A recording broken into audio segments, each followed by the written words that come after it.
ఉమ్మడి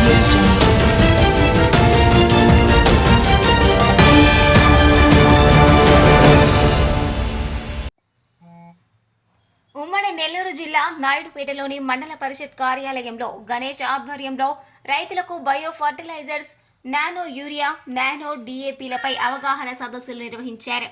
ఈ సదస్సుకు ముఖ్య అతిథులుగా జిల్లా వ్యవసాయ అధికారి ఎస్ ప్రసాద్ రావు విచ్చేసి రైతులకు అవగాహన కల్పించారు.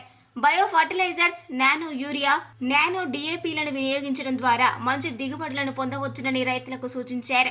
ఈ కార్యక్రమంలో ఏడీఏలు ధనంజయ రెడ్డి, నాగార్జున సాగర్ రైతులు అధిక సంఖ్యలో పాల్గొన్నారు.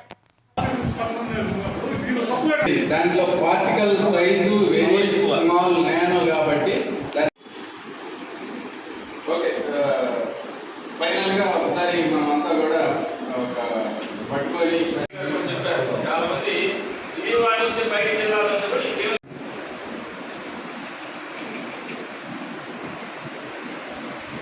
ప్రకటించింది ఇంకో కంపెనీ ఏదైనా మనకి ప్రమాద పరిస్థితి ఏదైనా జరిగితే ఇన్సూరెన్స్ కూడా అంటే యూరియా బస్తాలు కొనే పోతే ఇది కొనుక్కుంటే మంచిది.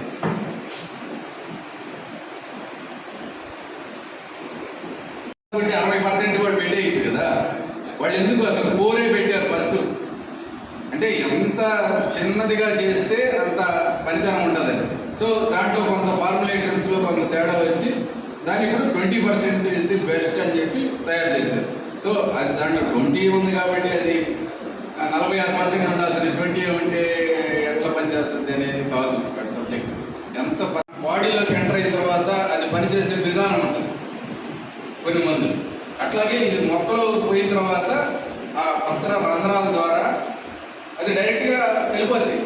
కాబట్టి డైరెక్ట్ మనం నోట్లో పెట్టినట్టే మనం పండించి కష్టపడి తిని తీసుకొని తినేదానికన్నా ఇది డైరెక్ట్గా నోట్లో పెట్టినట్టు లెక్క.